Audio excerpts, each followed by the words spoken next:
जब पूरी दुनिया को इस बात का इंतजार था कि अमेरिका कब ईरान के ऊपर हमला करेगा, ईरान की एक धमकी ने सारी किस्सा कहानी को पलट दिया है। आखिर ईरान ने ऐसा कौन सा दांव खेल दिया है कि जो अमेरिका पूरी दुनिया में दादागिरी करता था, कहीं भी हमला कर देता था, किसी भी देश के राष्ट्रपति को उठा के ले जाता था, वो ईरान के सामने एकदम चारूखाने चित हो चुका है।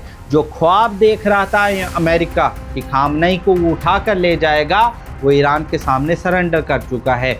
जो नाटो कल तक सोचते थे कि वो अमेरिका के साथ रहेंगे, वो एक ऐलान से क्यों सहम गए हैं? आखिर इस बात की चर्चा क्यों शुरू हो गई है कि मुसलमानों के पास भी अपना नाटो होना चाहिए? ईरान और अमेरिका के मुद्दे पर पूरी किस्सा कहानी को पॉइंट बाय पॉइंट आपको समझना है कि आखिर यहाँ चल क्या रहा है। तो इस वीडियो को पूरा देखिए, आपको समझ में आ जाएगा कि जो अमेरिका पूरी दुनिया पर राज करता है, वो ईरान के सामने क्यों शिकस्त खा चुका है।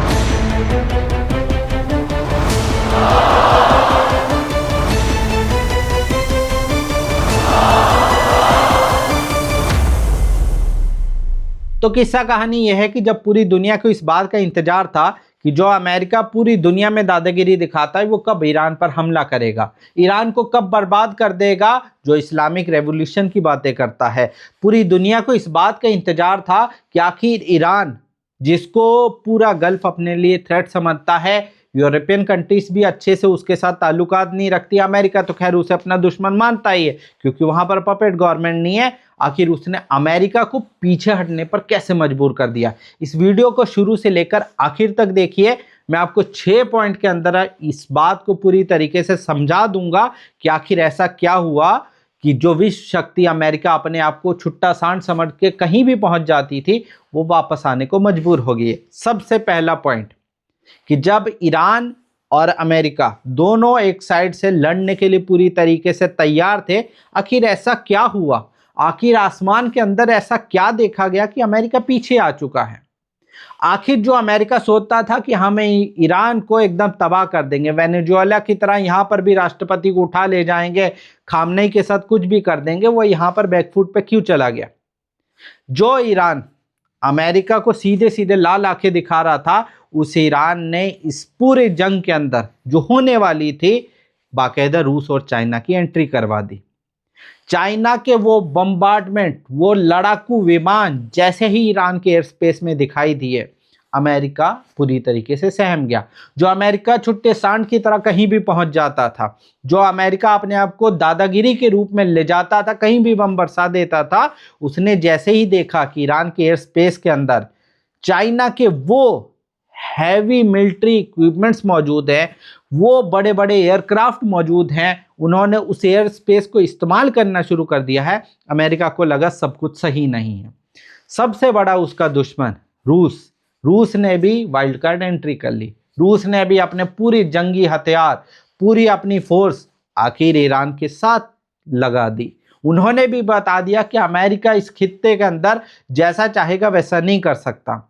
माना कि उसके होंगे पूरे गल्फ कंट्रीज के अंदर तमाम सैनिक ठिकाने, मगर यहाँ पर हम उनकी चलने नहीं देंगे। और उससे भी बड़ी बात कि ईरान ने एक ऐसा दांव खेल दिया जिस दांव ने अमेरिका को चारों खाने चित कर दिया। और जो यूरोप अभी तक न्यूट्रल रहता था या मोस्टली उसे देखा जाता था कि वो अमेरिका की साइड होता, तो वो इस मामले में चारों खाने चित हो चुका है।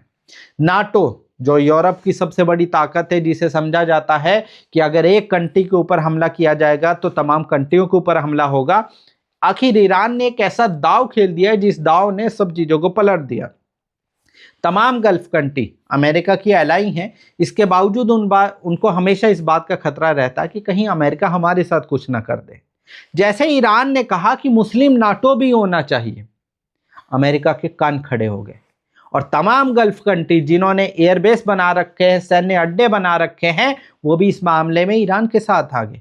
उनको भी लगा कि नहीं, ये अच्छा विचार है, इस पर सोचा जा सकता है। आखिर हम पूरे एक रीजन के अंदर है, ऑयल रिच कंट्री हैं, हम सबकी सिक्योरिटी का भी तो कंसर्न होना चाहिए। हम सब भी तो एक साथ रह सकते हैं क्योंकि हमारी पूरी ट्रेड 2 गल्फ से होकर गुजरती है और वो पूरे चौक पॉइंट हमारे पास है। आधी से ज़्यादा मतलब दुनिया की ट्रेड हमारे जरिए से होती है।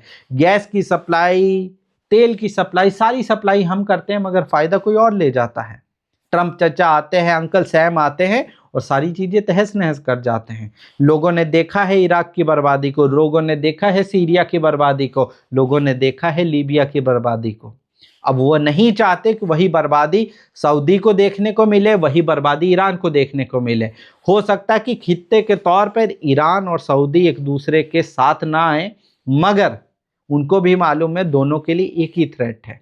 अमेरिका सऊदी के लिए तब तक ही अच्छा है जब तक उसको तेल के मामले में कोई रिस्ट्रिक्शन नहीं है। जिस दिन सऊदी ने इस मामले में लाल आंखें दिखाई, मुझे लग रहा है कि ईरान बाद में, पहले सऊदी पहले निपट जाएगा। ये अपने आप में बहुत बड़ी बात है। और सबसे खास बात, इस मैप को जरा ध्यान से देख लीजिए। जो अमेरिका एकदम अटलांटिक महासागर के उस साइड बैठा हुआ है, आखिर वो मिडल ईस्ट के अंदर इतने बड़े बड़े सैन्य अड्डे उसके पास कहां से आए? बात आप चाहें कतर की कर लीजिए, चाहे ओमान की कर लीजिए, चाहे आप सऊदी की कर लीजिए, चाहे आप कुवैत की बात कर लीजिए, हर जगह पर हैवी मिलिट्री डिप्लॉयमेंट। और अमेरिका ने ऐसा चौक पॉइंट बना रखा है कि ऐसा लगता है कि अमेरिका का एक्सटेंशन है। ईरान ने इस जंग के अंदर कुछ नहीं किया, सिर्फ एक पॉइंट किया कि जिस भी हमारे पड़ोसी मुल्क ने अमेरिका को अपना स्पेस दिया, एयर स्पेस से कुछ भी हमारे ऊपर हमला हुआ तो हम अमेरिका की तो बाद में कुछ भी करेंगे, पहले उस कंट्री पर हमला करेंगे। यही ऐलान था जिसने कतर को डरा दिया, यही वो ऐलान था जिसने बहरीन को एकदम खामोशी में डाल दिया, यही वो ऐलान था जिसने कुवैत को सदमे के अंदर डाल दिया, यही वो ऐलान था जिसने सऊदी को ये कहने पर मजबूर कर दिया कि हम अमेरिका को जंग करने के लिए अपना एयर स्पेस इस्तेमाल नहीं करने देंगे।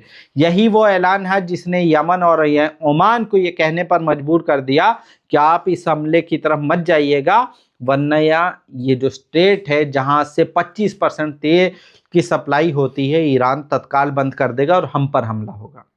तमाम ये जो एयरबेस आपको मैप के अंदर दिखाई दे रहे हैं, इन एयरबेस को जरा और गौर से देखिए। अमेरिका ने इन तमाम अड्डों से अपने सैनिकों को वापस बुलाना शुरू कर दिया, अपने इक्विपमेंट्स को हटाना शुरू कर दिया। ये उस धमकी का असर है जिसमें ईरान ने सीधा कहा था कि हम अमेरिका को उधर नॉर्थ अटलांटिक में जाकर नहीं मारेंगे, हम उनके जितने भी पड़ोसी हैं, जो उनके जितने भी दोस्त यार हैं, सबसे पहले उनको निपटाएंगे। यही वो ऐलान था जिसने कतर से लेकर सऊदी तक को अमेरिका के खिलाफ खड़ा कर दिया, और इसी ने पूरी इस राजनीतिक पहल को, पूरी इस खाना जंगी को, पूरी इस जंग के माहौल को तब्दील कर दिया। जो अमेरिका सोचता था कि वेनेजुएला की तरह हम यहाँ से खामनेई को उठा के ले जाएंगे, उस अपने ख्वाब को एकदम चकनाचूर होते हुए अपनी आंखों के सामने देखता है। सऊदी जो अमेरिका का सबसे बड़ा दोस्त है, वही उसके खिलाफ खड़ा हो गया। अब आप सोच कर देखिए, इससे बड़ी मतलब अमेरिका के लिए इससे बड़ा और क्या सेटबैक हो सकता है। और सबसे खास बात जो मुझे लगता है कि जिसको आपको समझना होगा, ईरान के विदेश मंत्रालय की तरफ से, ईरान के तमाम उन पावर हाउस की तरफ से एक बयान आया कि हम पिछली बार तो चूक गए थे, मगर इस बार गोली का निशाना चूकेगा नहीं। ये बात ट्रंप को बहुत अंदर तक खल गई। आपको याद है जब अमेरिका को चुनाव हो रहा था, ट्रंप पर गोली चली थी, यहां से गोली गई थी कान के पास से लग के। अब ईरान ने सीधे तौर पे कह दिया है कि वो हमने किया था।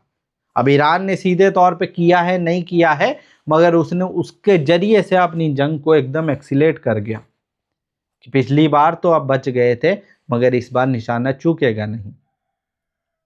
और सबसे खास बात